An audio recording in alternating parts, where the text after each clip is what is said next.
Hello, friends. I'm DJ Lance Rock, and I have to say, Rock and Roll Grad School is awesome!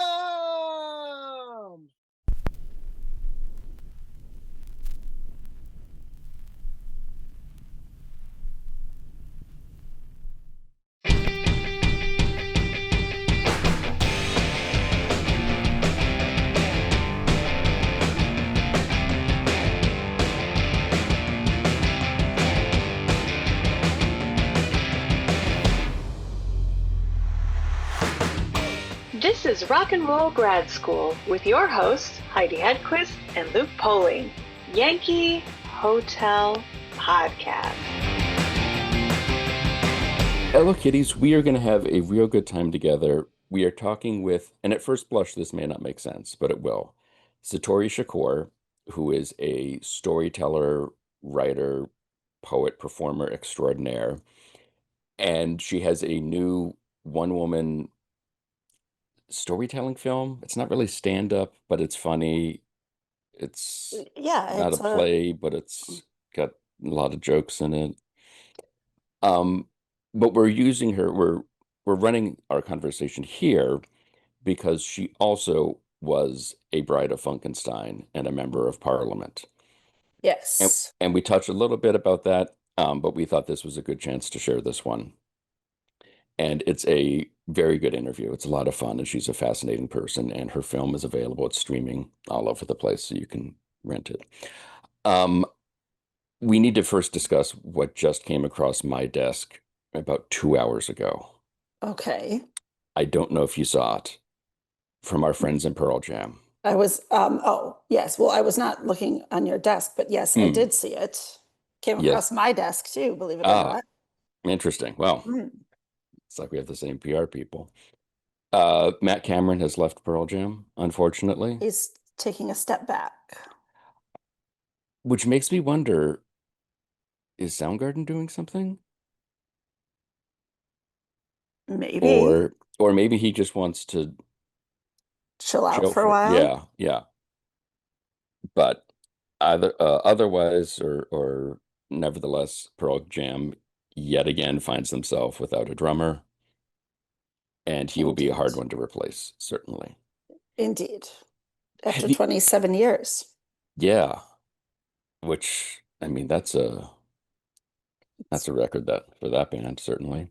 Quite a while. We have a bunch of other things musically to discuss here. We do. This past weekend, the weekend of the 4th, there was the first couple Oasis performances. Yes. Which I watched about the first 20 minutes of the first one as somebody was live streaming and yelling to smash that subscribe button the whole time. But when they walked out and opened up with Hello, I was just like, that makes all the sense in the world, and that's perfect. Because I guess the betting money was on Acquiesce to open. I know, but how? Like, how could they not open with Hello? Yeah. I mean, they could. If they wanted to do the Dylan thing for one tour, he opened mid-'80s every show with So Long, Good Luck, Farewell, Goodbye. Well, but that also makes sense. But yes, they could have ended with Hello. Of course. And then the other one that I haven't seen much of, but I know you watched a lot of, was the Ozzy farewell show. I haven't watched a lot. I've just seen a few, but the things I've seen have been unreal. You sent me the Steven Tyler performing with Tom Morello. I've sent you 2 of those. Yes. I have not watched the second one of them doing a Whole Lot of Love. You need to watch it. Those were sent to me, and in fairness, because I have been provided them because I was traveling, so they were sent to me. So I can't believe I didn't discover them first, but I've been traveling, and they've been unbelievable. But the Whole Lot of Love one is like, I can't even explain to you what that performance did to me. I mean, I can, but you need to experience it first. Right. Well, I mean, the fact that Steven Tyler is singing anything at all at this point is a GD miracle. No, but it's like, it's unbelievable. Like, I will watch it. It is it as good? Well, I don't know. Have you seen the clip of Billy Corgan, Tom Morello, and a few other folks who Yes. I know are big metal people, and I cannot remember their names. So I'm not just It's okay. Just, yes, it's better. performing Breaking the Law, and he's in his weird priest costume, and he's Yes. okay. It's better than that. Hmm. All right, interesting. Um, It will give you like all sorts of feelings, like okay. all the feelings, And then I like saw like conflicting feelings. It's so okay. good. Is that a good thing? Do I want conflicting No, you feelings? will for I this. will. Okay. You will like, you will like simultaneously want to be very bad and very good at the same time. Okay. Interesting. Hmm. I did see, I guess, the live stream of the show that you could rent cut off almost immediately after the other three members of Black Sabbath walked off stage.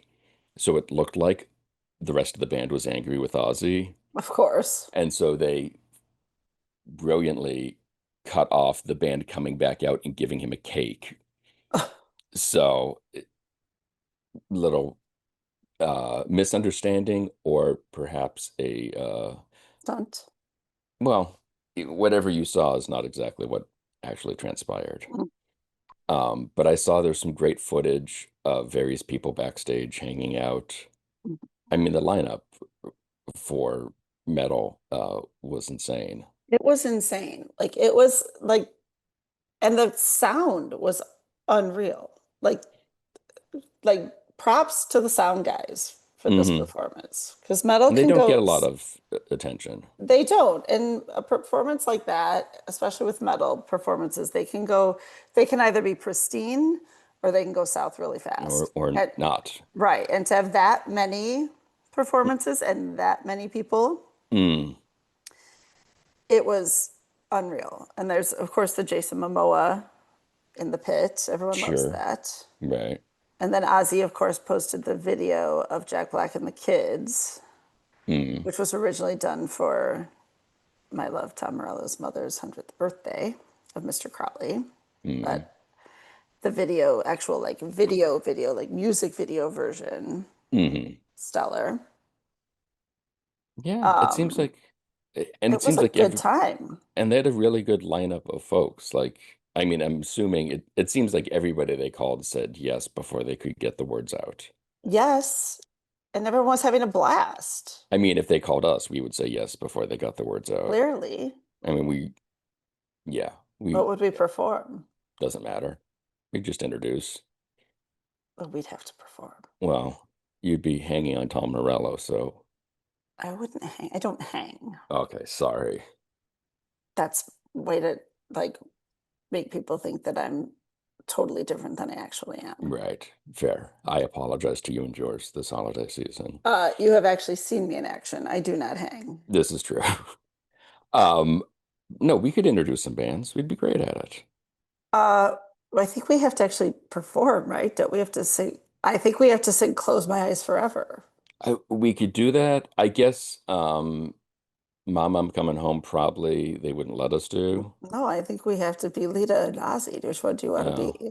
that's probably Lita, I think. Yeah, I'll be Ozzy. Yeah, perfect.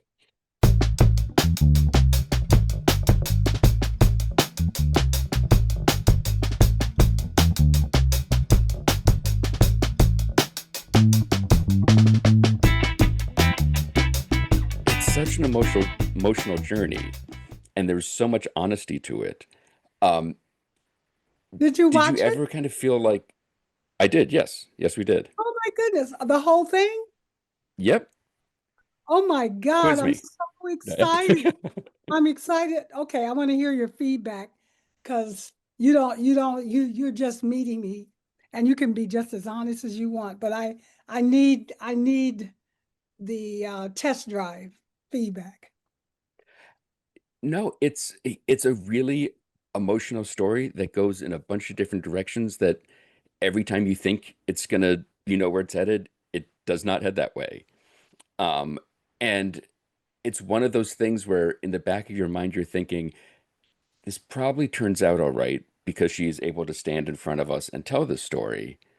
But it is a harrowing, very difficult ride to sometimes be sitting in the passenger seat, let alone being the one sort of trying to control this vehicle as it's going down the road. You're nodding your head. Yes. Yes, yes, much like menopause. Yeah. Cruising through that right now. And people always say, like jokingly after things like, "Oh, well, that's going in my autobiography," or that's the first chapter of my autobiography. What was the reason you thought was the time now to take all these stories in your life and combine them into one film that is an overarching story in and of itself? Well, I thought the time was before now. It Oh, just took this long, right? Because I made that's a art promise. for you.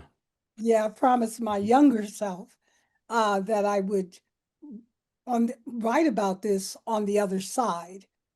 Okay, because when I was going through approaching perimenopause in my late 40s, I could not find any woman who could even remember her experience, as you noted with my mother. Women who clearly were well past menopause who would not admit it. I'm too young. Or women like the Birkenstock crystal wearing earth mothers who I refuse to go through it. Oh, and I'm like, if you're fortunate enough to live this long, why would you not? Why would you think that you could refuse? Right. So there was no one. I did see an episode of Oprah. She had a Dr. Christine Northrup on the show, and I bought the book immediately, but it didn't speak to my symptoms. It didn't speak to my experience. It talked about pharmaceuticals, which I had no access to, didn't know which ones I would take. And if I did know, I did not have the medical insurance, which is still unavailable today. Right. So I made that promise. And then I went through the 12-year journey. And so in 2019, I started to write about it. And then I thought, okay, let me turn this into a stage play since I'm an actor.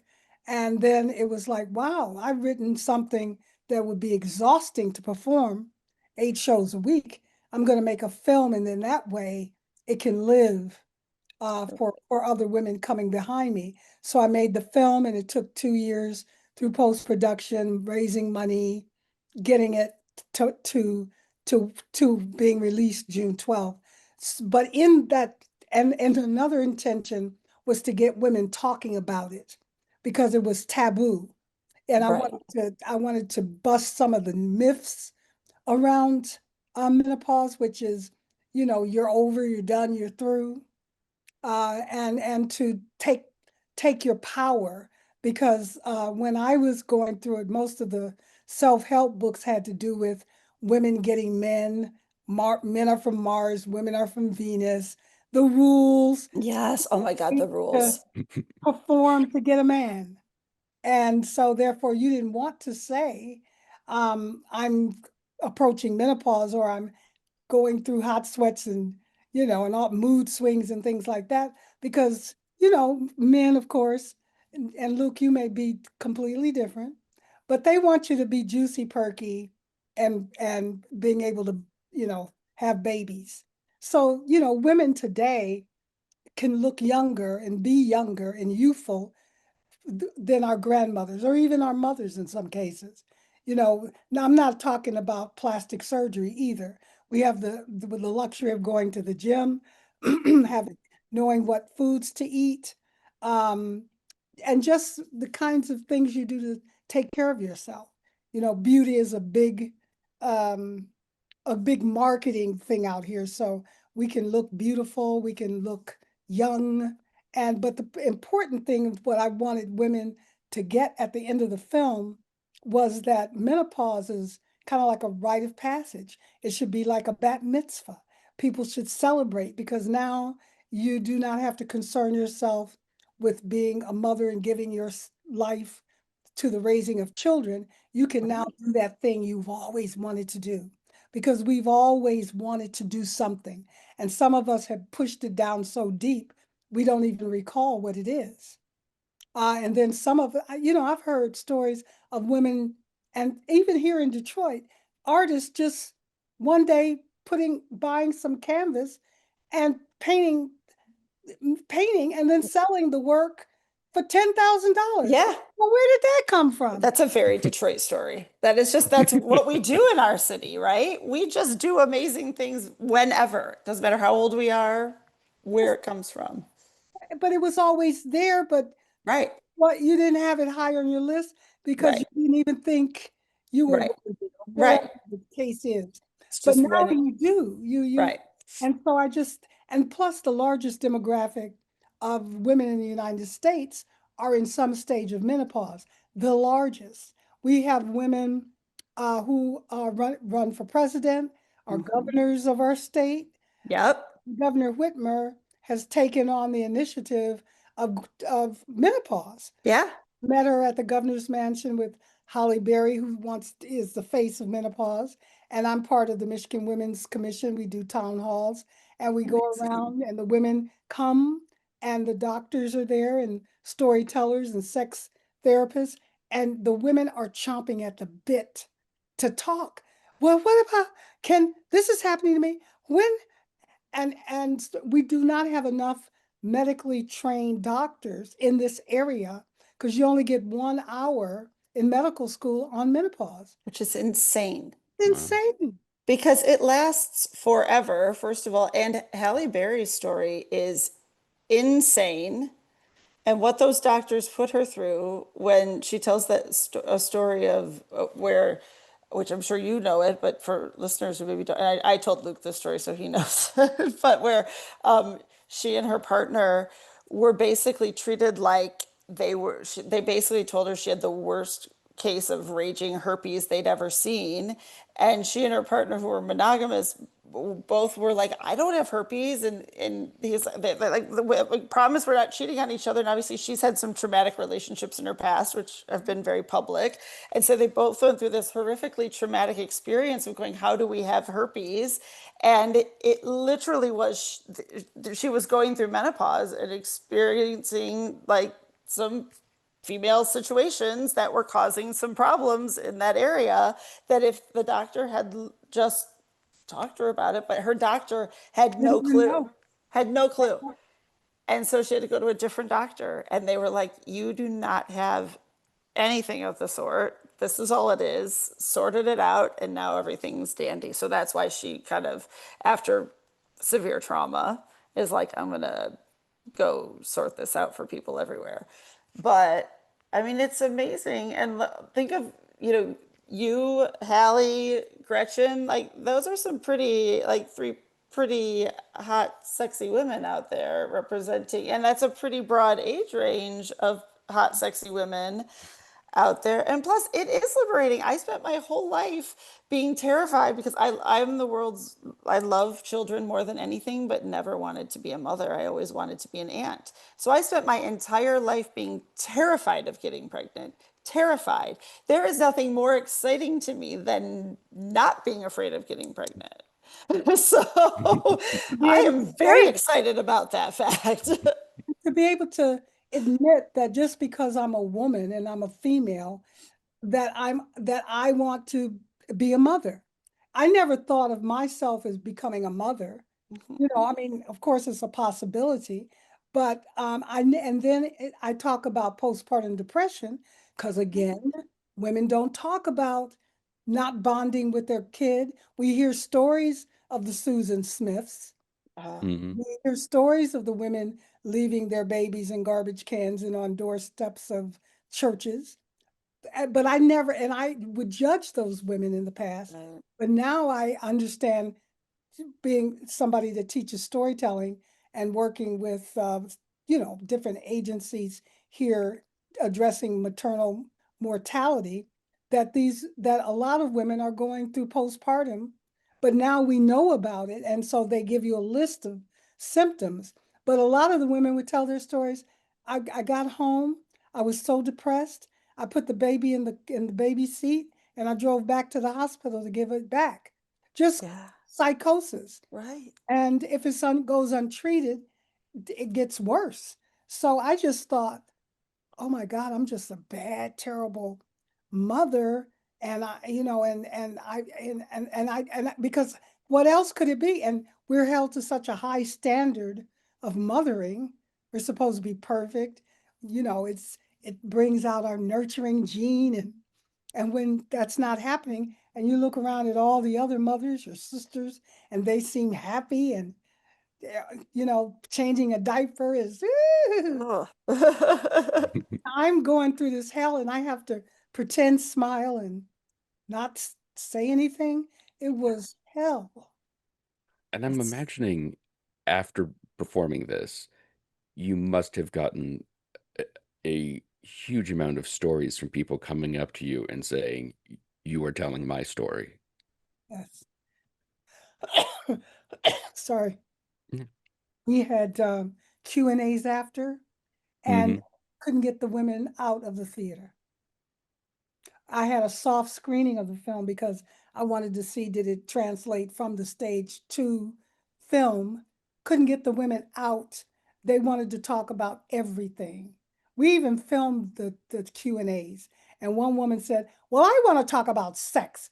Let's talk about, or fibroids, or all the things that we don't talk about. So that was another purpose of the film for to open up, because once you start to talk, once you open up the stories, then everyone's chomping at the bit. I just needed to know that there was a space for my story to exist in. And Hmm. then you have a whole community. Can you imagine the largest demographic in the United States are women in some stage of menopause, and that gets to be your community of support? That's That, Yeah. amazing. And Amazing. it's so interesting too the way it's shot. There's I feel like the vast majority of the shots are close-ups on you or medium shots on you, and there's not a ton of the audience. That there's very much a sense that we are going on this journey with you, and we hear the applause and or laughter and gasps and such, but it really creates a very intense bond with you as a storyteller because you are right there in our faces admitting things that very few people would admit to friends, let alone a room full of was that something, have you always been like that, or was this you part of the mean process of forthcoming? learning? Forthcoming? Yes, exactly. No, Yeah. no. Before menopause, I was socialized like every other woman. Nice, be nice. Don't say what you really think. That's terrible, you know, because you want to hold on to these fake relationships because you think that there's value in just having somebody there, you know. And Hmm. when I started to go through the mood swings, I caught, I would catch myself being honest. And then I would be horrified that I was being honest because of the reaction of the people, my coworkers or my friends. And I just saw these, I would wake up sometimes and go, you know, you're going to have to apologize to at least 3 people today, you know. And then I realized there's actually some value. I really, why was I even in relationship with this person? You know, this person isn't, I don't really have any kind of thing in common. We met this way, but she's not or he's not. And so I just, it became a clearinghouse. I stopped doing certain things. I was smoking cigarettes. I stopped smoking cigarettes. Just, and that was a relationship. Mm. You know, I had these relationships with things and people that really weren't valuable in the sense of what I consider value in friendships today. They were just people that were there to distract me from my life and the things that I had to face in my life. And so I wanted to say to women, menopause is the opportunity to look at your life, your past, come to terms with it, forgive yourself for it, accept yourself for who and what you are, figure out what it is you want to do with your life, and become the CEO of your life. And then you see the past begin to roll up like a carpet, and there's nothing behind you, only a canvas that's empty in front of you to paint a future. And I got married again, you know. Mhm. This man had been coming to my shows for 8 months. I have a show called The Secret Society of Twisted Storytellers. And he'd been coming to my show for 8 months. And when he approached me for a date, I was like, oh my God, he knows more about me. I don't know anything. That's amazing. I went to the Apple store to have my computer looked at, and I had podcast on national NPR, and I was telling him what was wrong with my computer. He says, "Oh my God, are you the girl that told that story about the Jewish man?" And I said, "Yes." He goes, "How is that dude?" I love it. That's great. Like, oh my God, you're not supposed to. I You love might as it. well have said you have toilet paper on the bottom of your shirt. And I it's love it. interesting too the way you throughout your life it seems in the film that it's very much broken into sections, and there's sort of a constant search and a rebirth in many ways, that you're in Parliament, you're in the Brides of Funkenstein, you're doing this music thing that then and now everybody looks at and says that, wow, this is great, this is wonderful, this is so much fun, this is a moving party. And obviously, to be in the middle of a moving party, there there are There's stuff. some temptations that go along with that. And so it is not easy to be the good time all the time. And just to get out of that situation and say, I need to change what I'm doing, I need to refocus my life to nothing of all these other things.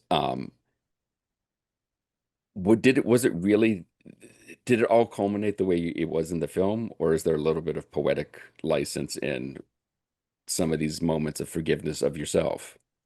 No, I'm telling the truth, and it may sound poetic if I'm a writer, um, but the story about P Funk, that's a whole other film. And I think George, I just George and Carlon and Michael Hampton, they just called me early part of the week. They're on tour, and because I asked him, could I get a quote, for the Hmm. phone, he's like, yeah. So he called, but we're a family. But Mhm. it was the most exciting, one of the most exciting periods of my life. It was like going to Harvard, the Harvard of performance, because when I came on, they were on the One Nation tour. So they were at the height of fame, flying. Yeah. I mean, the hotel, I mean, limos, the whole thing. So we were playing 80,000 to 80,000 people, 20,000 people, Madison Square Gardens, Cotton Bowl, Europe, Paris, Germany, France, um, England. So and then I would learn so much from George and his wisdom, about performance, and about a lot of things in life. He would just walk by with a joint, yeah, and he'll drop some wisdom and keep going. And I'd scratch my head for a couple of months trying to figure out what was that cryptic thing he just said. Love But then it. there was the drugs, there was the loneliness of the road, there was you call your family on the phone in the hotel room, and when you hung up, the connection was gone. You were your relationships, your family became this kind of a cult. We had our own language, we had our own, we were out there. And it was just it was a weird reality, um, being like gypsies going from town to town performing. And but the my experience on stage, the awesome music, I that was where I lived for, because the creativity of all these musicians. You had Bernie Worrell, who had been trained at Juilliard, and Gary Scheider, who was from Georgia and was just picked his guitar, and you had this fusion of things. I was trained classically as a vocalist, and then you had these awesome vocal gospel type of sounds, and so it was this. But the way it blended together, the just the feeling of the music taking you over, to watch the audience. They were watching us, and I would think you guys are watching us perform, but I'm watching you guys perform, because I remember one night I'm there, and I see this big woman, big breasts. There were three men around her, and she was into the music. They reached in and brought her breast out and held them up, and she seemed to not even notice. She was just grooving to the Rocking out. music. Or people who would run up, I want to ride on the mothership. And George saying later, "Oh, that scared me when they thought that they could take the mothership somewhere. It was an elevator, you know." I love it. It's So, amazing. and just the bomb threats in Boston, we had to get out of the theater till they cleared it. Then we come back in and perform. Just all of the things and then I was really, I loved to read, and I was reading Stephen King, and I'd be in the dressing room turning the pages, and it's like it's time to hit the stage. So it was like I wanted to get from one world to another world, and so I have no, if you watch some of the documentaries that are out there, Hmm. you'll never hear me say anything negative about my experience with them. But he's still out there. So there are different stages of this legacy. And I Yeah. happened to come on when I was very thirsty and hungry to learn. And I knew, how else could I do this at this young age without P-Funk. So Right. this was an opportunity, and I'll never uh, deny it or talk negative about it. I mean, Mike Judge, he did Tales from the Tour Bus, and Mhm. I didn't know I was auditioning, but he called up, and I'm a storyteller, and he goes, "Yeah, we want you in the film." And then he talked about animating us, but I didn't think anything about it until I saw it, and he made us into cartoon characters like Beavis and Butthead. Uh-huh. It's like, oh my God. And I'm still getting royalty checks It's and awesome. from Atomic Dog, basically, because so I mean, it never stops. I'm here talking to you about it yeah. all these years later. So, but it was all of the exciting things that I'm telling you, the quality of the music, and I started out to say that I believe they're making a movie of George, and Hmm. Eddie Murphy is going to play George. Oh, So that'll be a trip. that's a whole other generation. Yeah. Right. And if anybody can do it, Eddie can do it. Yes, for sure he Yeah. could. And it just seems too, of all the groups to be with, and of all of the people to learn at the feet of when it comes to performance in any way, you pretty much got a master's in, like, never mind undergraduate. You went straight to graduate level of Yeah. performance and how to hook an audience and how to bring them along with what you're doing. Yeah. It's so interesting because I just feel like throughout the film, like I said, there's almost chapters of it, and there's elements of you just saying, "I need to." Has there always been that sort of inner voice or inner block, kind of going like, "Something's got to change. I got to fix the things that I'm not happy with in the moment." Are you always sort of like looking on how I can make this better? Well, I've always been very introspective, and I have always been attracted to transformation. I mean, whether you're transforming into something better or devolving into something. So it was like, even when we were freebasing out there with the drugs and stuff like that, the transformation of your character, of your person, and then you go to a certain point and you go, who am I? And so that question always sits on my shoulder. Who am I? Who am I really?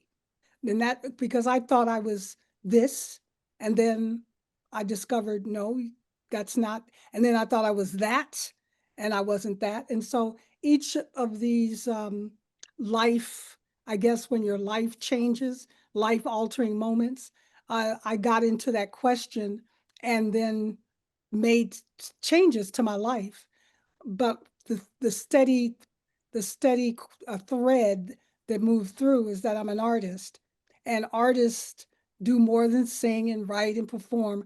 Artists want to get underneath what it is to be human, and how do I express that. So for me, I began to write the story, but I realized I'm not linear. If you can see how I'm talking with you now, I'm You back. don't say. Yeah. But I hope that I wrap up the story, that the story I'm telling does have a beginning, middle, and end, even if I start at the end and give you the middle and the beginning somewhere else. So I was wondering, how am I going to tell this? How am I going to tell this story? And that I don't even remember, how I answered that question. It became a discovery, like a puzzle. Oh, maybe I could flash back here and then move forward, and then flash back and move forward, and then just keep moving forward. Maybe that's how menopause is.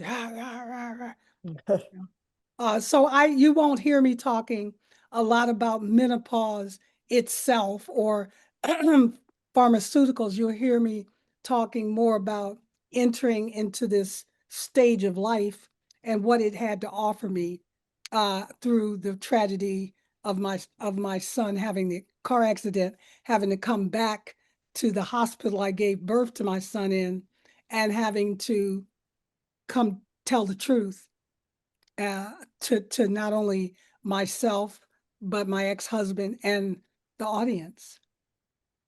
And I think that's one of the most powerful moments in the film. You open up with this idea of getting on the plane to Hawaii, and I don't want to be a mother. I'm not ready for this. And then you flash forward, was it 21, 22 years? And suddenly, like you say in the film, like you get a second opportunity to do this. Like you get to be here for him when he needs you most. And that must have been such a great gift in many ways to be able to have that experience and sort of redo something that you were in the midst of dealing with a whole mess of other things at the time. Yes. And every fear that I had, him flying out of his car seat, which he did, and when he was 19 and in that accident, Hmm. changing diapers, all those things, instead of resentment, it was gratitude because he's alive.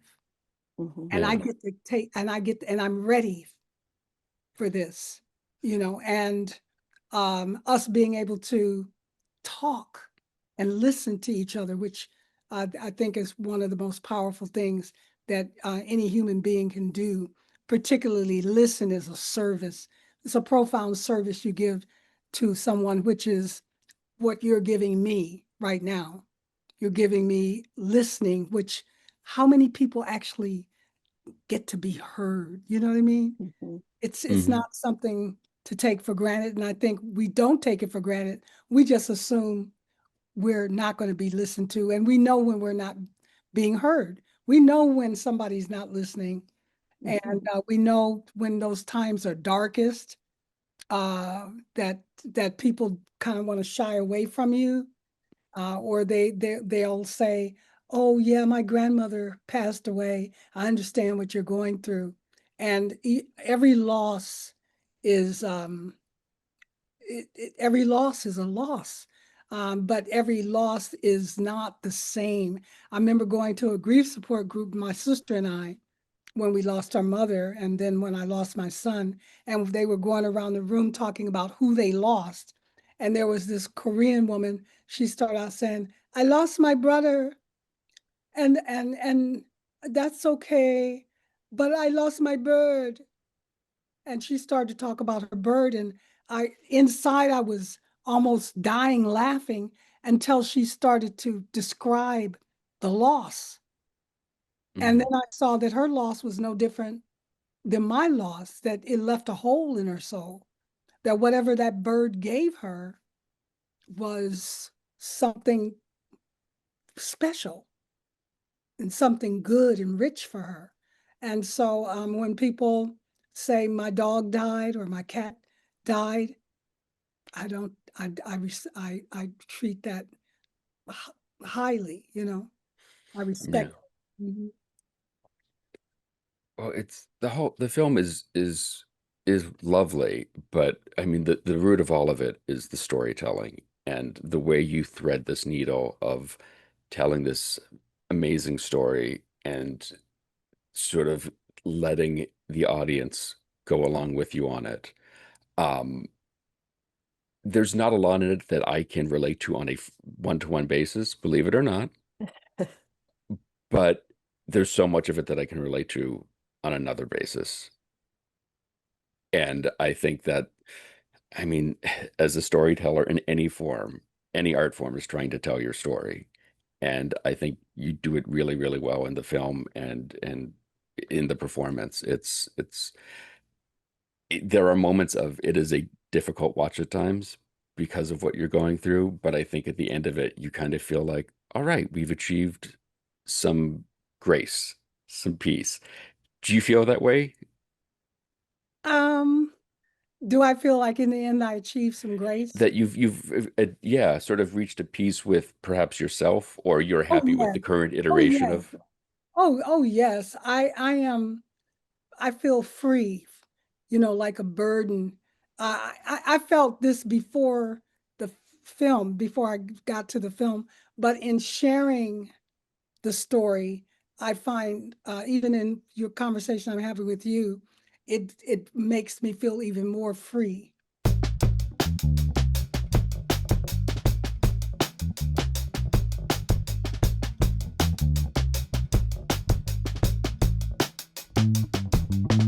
Confessions of a Menopausal Femme Fatale, a stand-up storytelling concert film by Satori Shakoor, is now available to stream on Amazon Prime, Apple TV, and Google Play. For more information, you can check out her website, satorishakoor.com.